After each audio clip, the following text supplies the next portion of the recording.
Buenos días. Esta es la clase 4 del curso sobre técnicas de estudio en búsqueda de un aprendizaje significativo apoyado en la construcción del conocimiento. En las primeras 3 clases ya hemos incorporado ciertos conceptos. Sabemos que tenemos que incorporar contenidos y que estos contenidos los podemos dividir en 3 tipos. Los conceptuales, básicamente la definición de las cosas que estudiamos. Los contenidos procedimentales son habilidades que debo desarrollar para poder manejar los contenidos conceptuales. Y contenidos actitudinales es la postura de uno frente a los contenidos tanto conceptuales como procedimentales.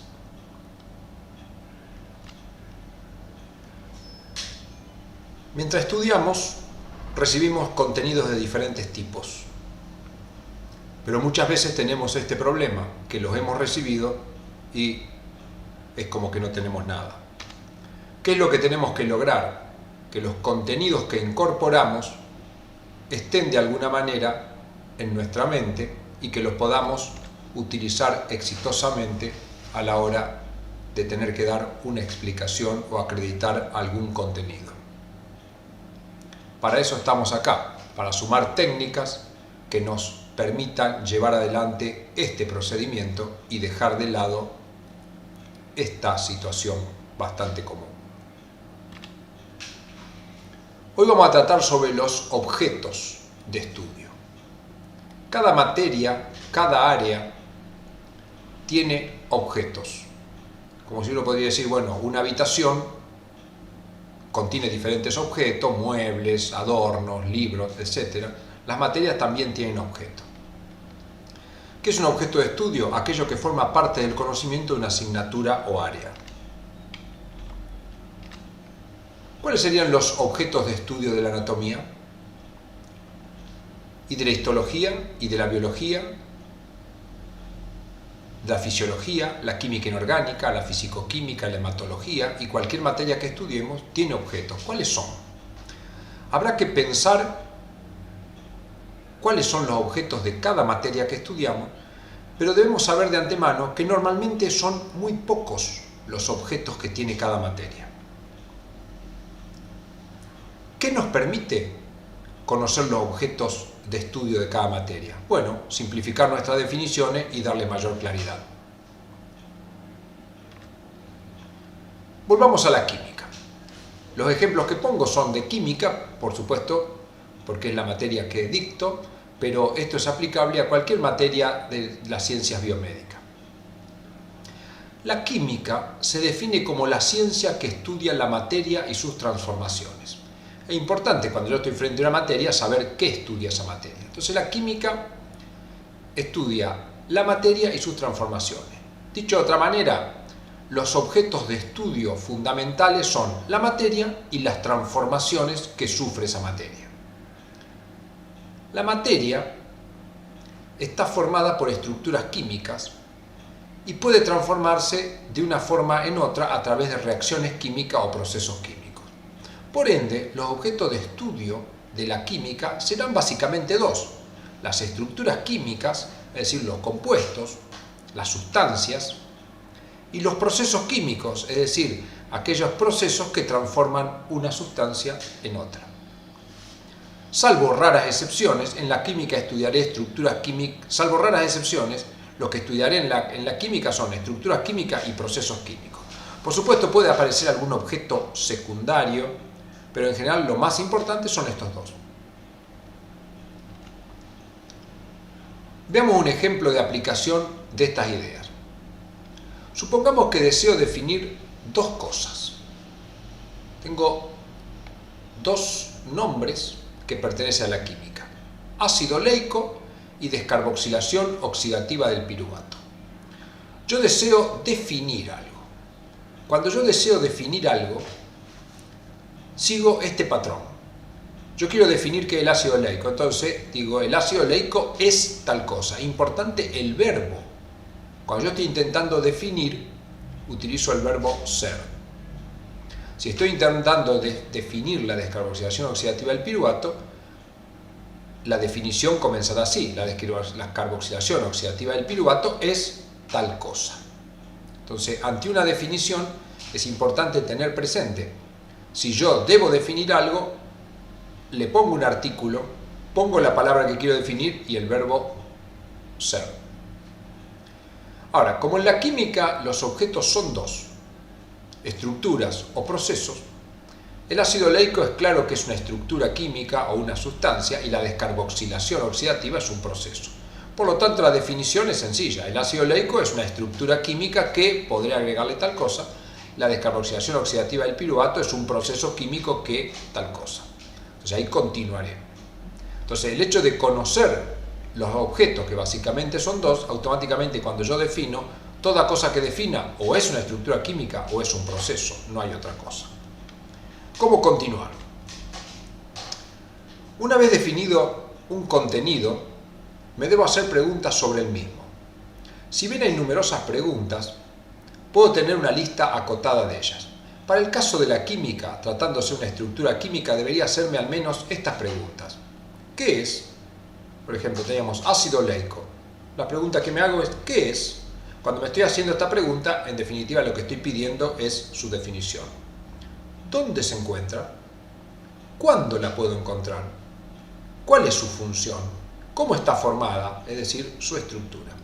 Estas 5 preguntas básicas son las que yo me debo hacer toda vez que esté frente a un concepto que es una estructura química. Apliquemos esta idea al ácido oleico de una manera sencilla y a modo de ejemplo. Ácido oleico, ¿qué es? Si estoy pidiendo su definición. Bueno, el ácido oleico es una estructura química. Ahí yo termino la definición. Por supuesto está incompleta, pero no está mal. El ácido oleico es una estructura química. Seguramente esto generará preguntas a continuación si yo he dado esta respuesta. ¿Dónde se encuentra? Si yo estoy preguntando dónde se encuentra, la respuesta será: se encuentra en tal lado. El ácido oleico se encuentra en organismos vivos, en aceites, en membranas, por ejemplo. ¿Cuándo la puedo encontrar? Si la pregunta es ¿cuándo?, estoy haciendo una pregunta sobre un determinado momento, un tiempo en que lo puedo encontrar. Entonces, yo la puedo encontrar en el intestino durante la degradación de los alimentos. Preguntaba ¿cuándo? Durante la degradación de los alimentos. En la célula durante su degradación o su síntesis. Tengo que tener presente con qué empieza la pregunta y con qué la voy a responder. ¿Cuál es su función? La función del ácido oleico es energética, es precursora de otras sustancias y alguna otra cosa que se me ocurra. ¿Cómo está formada? Es decir, ¿cuál es su estructura? Entonces digo, bueno, el ácido oleico es una cadena carbonada lineal de 18 carbonos con un doble enlace y una función carboxilo.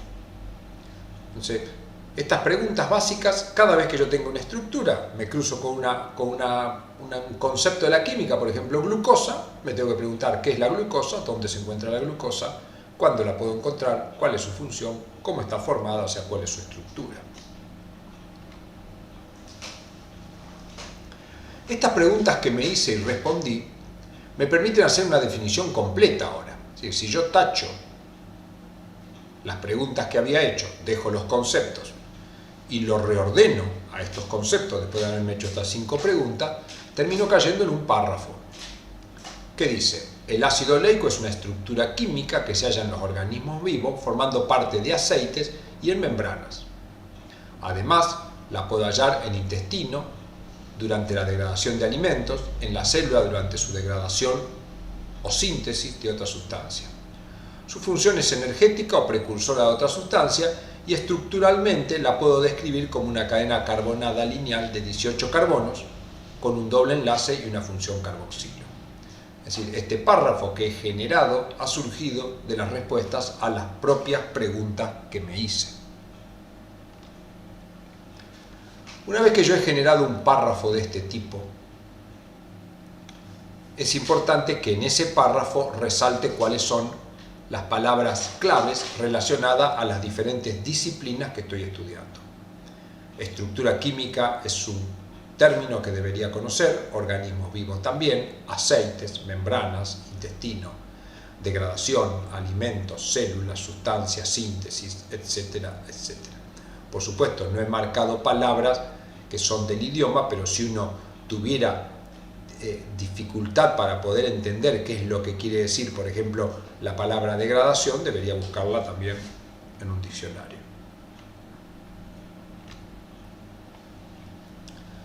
Hagamos el siguiente ejercicio con el área o materia que esté preparando. Primero, identifique cuántas materias forman o cuántas asignaturas forman el área o materia en general que usted esté preparando.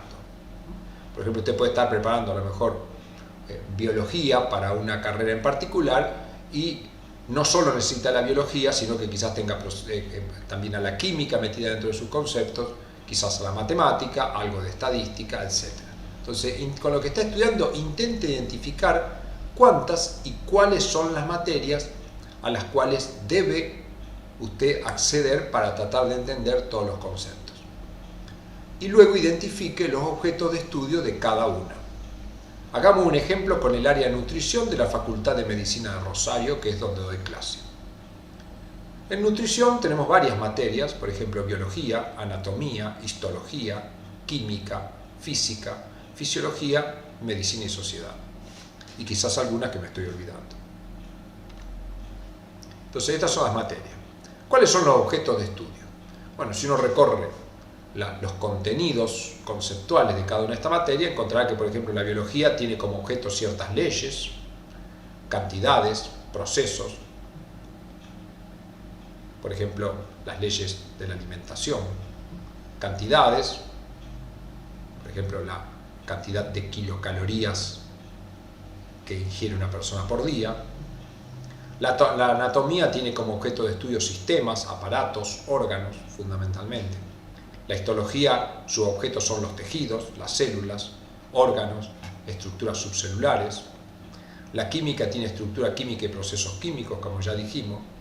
La física tiene cantidades, magnitudes, leyes, por ejemplo, ley de Fick a la hora del transporte, magnitudes, como uno podría decir, bueno, la intensidad del sonido, si estoy trabajando en un área determinada, o la energía interna, por ejemplo.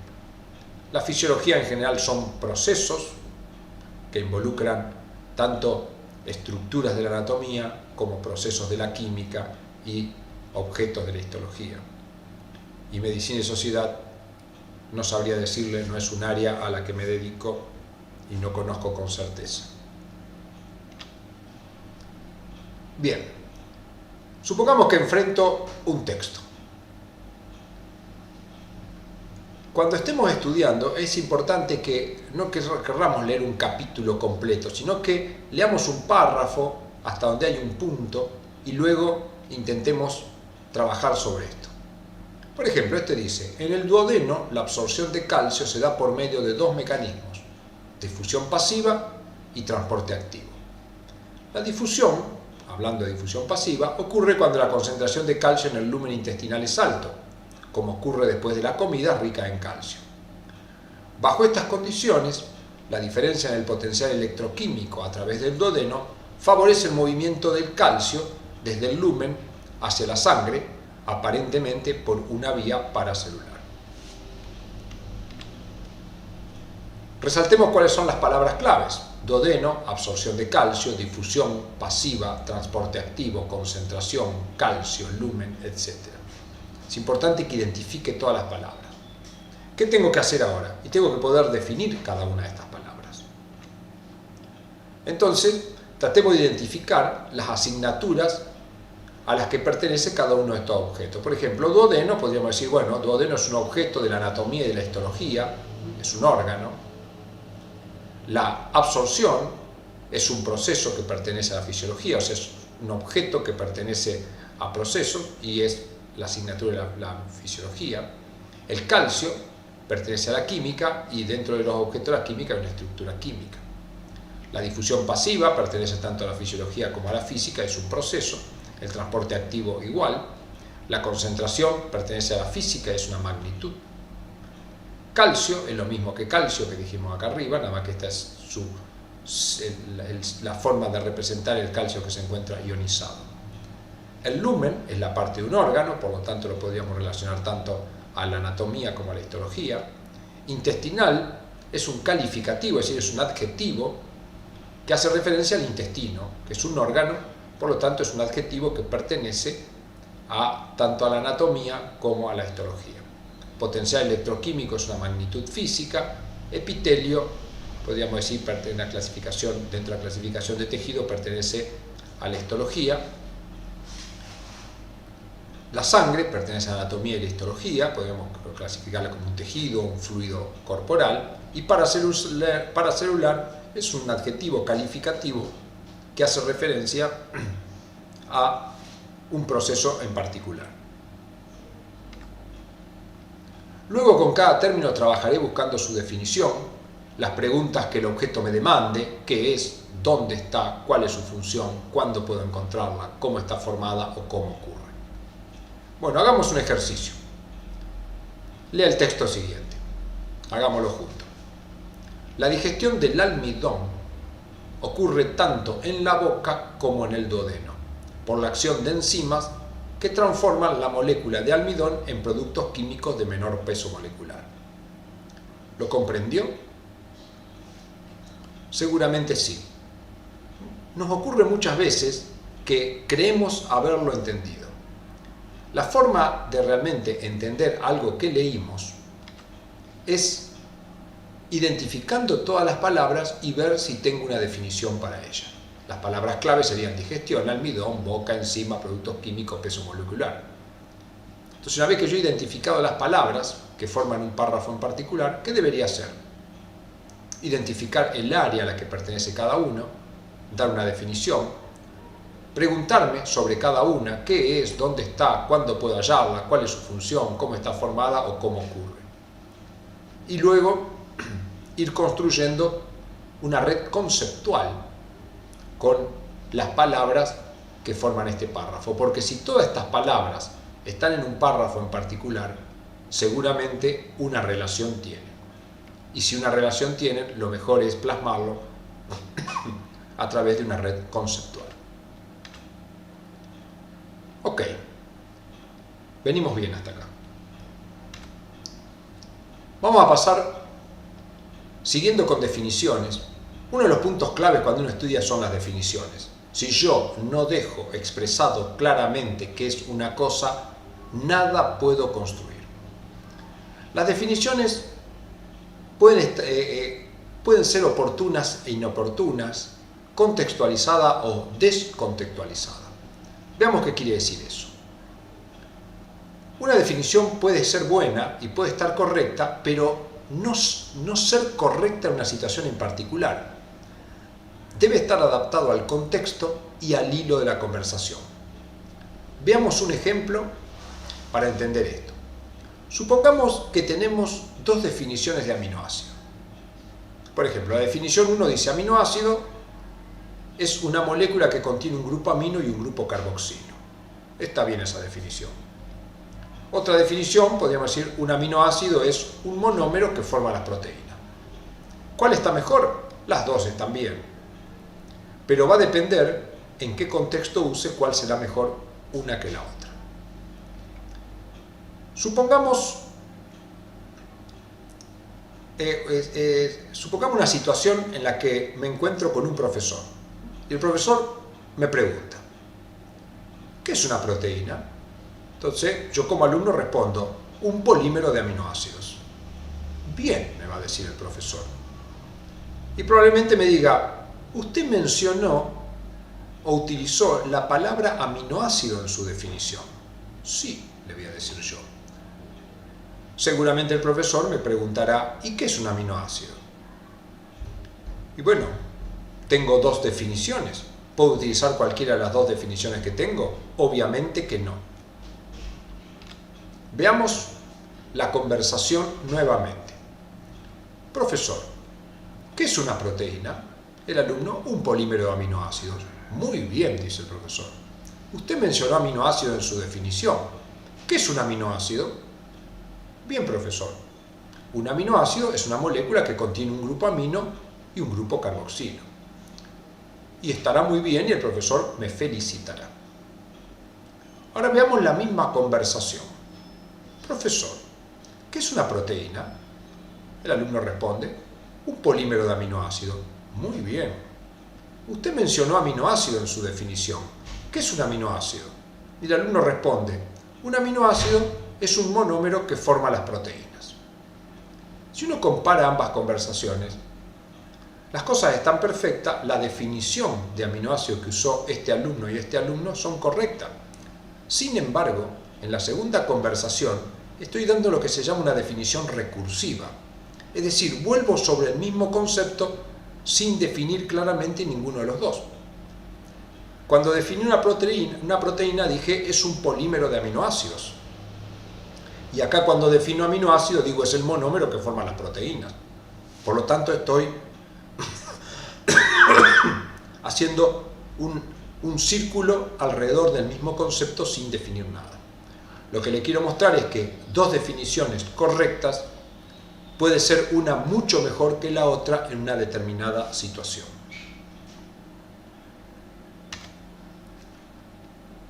Sigamos con definiciones contextualizadas y veamos otros ejemplos, malos ejemplos, y veamos por qué son malos ejemplos. El profesor pregunta, ¿qué es un polisacárido? El alumno dice, es una estructura química formada por la unión de muchos monosacáridos. Muy bien, dijo el profesor. ¿Qué es un monosacárido? La unidad estructural que forma los polisacáridos. Acá estamos en el ejemplo que dimos recién, una definición recursiva. Digo que el polisacárido está formado por monosacáridos y acá digo que el monosacárido forma los polisacáridos. En definitiva, no he definido nada y probablemente el profesor me mande de vuelta a mi casa a estudiar un tiempo más y que vuelva para acreditar mis conocimientos dentro de 15 días. Veamos otro ejemplo. Profesor, dice, ¿qué es un polisacárido? Y el alumno dice, por ejemplo, el almidón es un polisacárido. ¿Cuál es? ¿Está correcto esto? El concepto es correcto, el almidón es un polisacárido, pero no estoy respondiendo a la pregunta del profesor. Si el profesor preguntó, ¿qué es un polisacárido?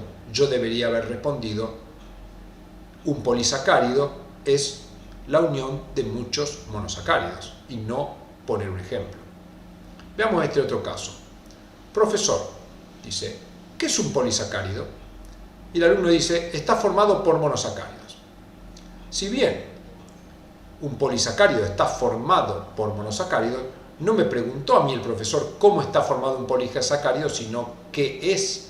Entonces yo debería haber respondido, un polisacárido es una estructura química formada por monosacáridos. Uno más. ¿Cómo está formado un polisacárido? Por carbohidratos. Acá, ¿qué problema tenemos? Acá tenemos un problema de jerarquía que ya vamos a analizar, porque en realidad el polisacárido ya es un carbohidrato y entonces acá no estoy definiendo claramente las cosas. Cuando estoy preguntando cómo está formado algo, lo que tengo que expresar es cómo está formado esto a partir de estructuras más pequeñas y no con un término que englobe a este acá. Acá tenemos las correcciones. Veamos la corregida.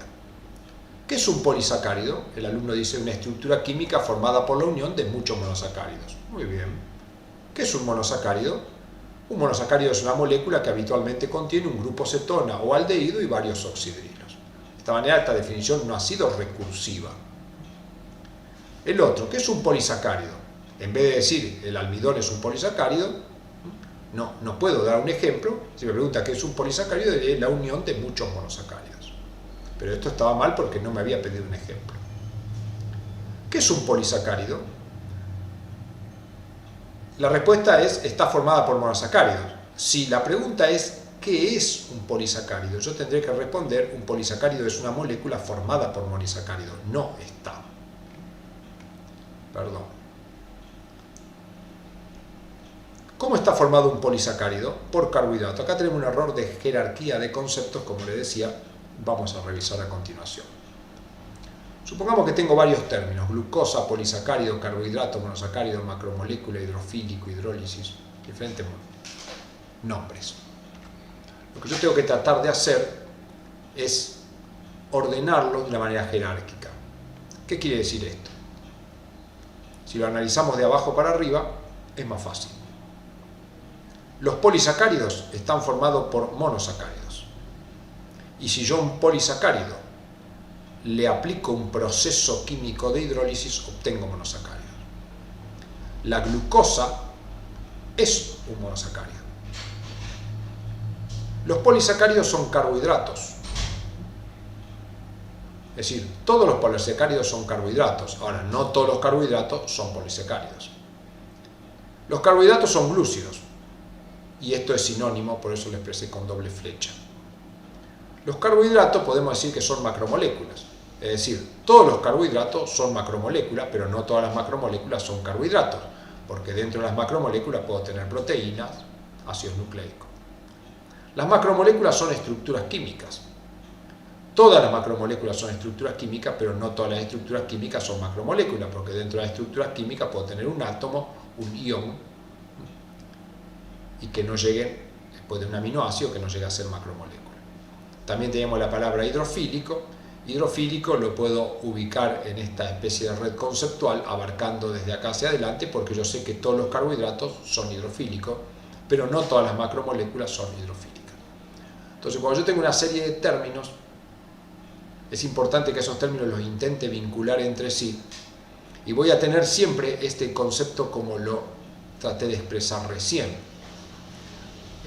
Cuando utilizo una flecha es porque en un sentido vale todo y en el otro no. Cuando tengo doble flecha es porque son sinónimos, y cuando no le puse flecha es porque son ejemplos. Como decíamos recién, revisemos el concepto. Un carbohidrato, ¿qué es? Es una macromolécula que es hidrofílica y que dentro de los carbohidratos tengo los polisacáridos, y que carbohidrato es sinónimo de glúcido. Recordemos, todos los carbohidratos son macromoléculas, pero no todas las macromoléculas carbohidratos. Todos los polisacáridos son carbohidratos, pero no todos los carbohidratos son polisacáridos, porque algunos serán disacáridos o monosacáridos. Muy bien. ¿Cuántas horas estudia por día? Le recomiendo, es decir, lo que le estoy planteando para estudiar lleva mucho tiempo al principio, por lo tanto le recomiendo que comience a dedicarle el 20% de su tiempo de estudio a hacer ejercicios como los que hemos propuesto. Es decir, si usted estudia 10 horas, dedíquele 2 horas a tomar un párrafo, como dice acá, busque un texto de cualquier materia que esté estudiando que no tenga más de media página. Identifique las palabras claves, identifique la materia a la que pertenece el texto completo y las palabras claves que usted ha identificado dentro de ese texto. Trate de definir cada palabra y también defina las palabras que utilizó para las definiciones iniciales. Hágase de cada palabra al menos 3 preguntas, comenzando con ¿cuál?, ¿dónde? y ¿cuándo? Trate de responderlas. Si es posible, todo lo que hace, escríbalo en un procesador de texto. Es decir, no lo deje en el aire, no lo escriba en papel, sino que vaya pasándolo a una computadora. Todo lo que usted vaya creando, si es organizado, eso tarde o temprano terminará constituyendo un material importantísimo para su estudio. Trate de dar respuestas contextualizadas y también descontextualizadas, y trate de sentir el error cometido. Busque palabras relacionadas y haga orden jerárquico, como hicimos recién. Busco glucosa, almidón, carbohidrato, lípido, ácido nucleico, y después intento hacer órdenes jerárquicos.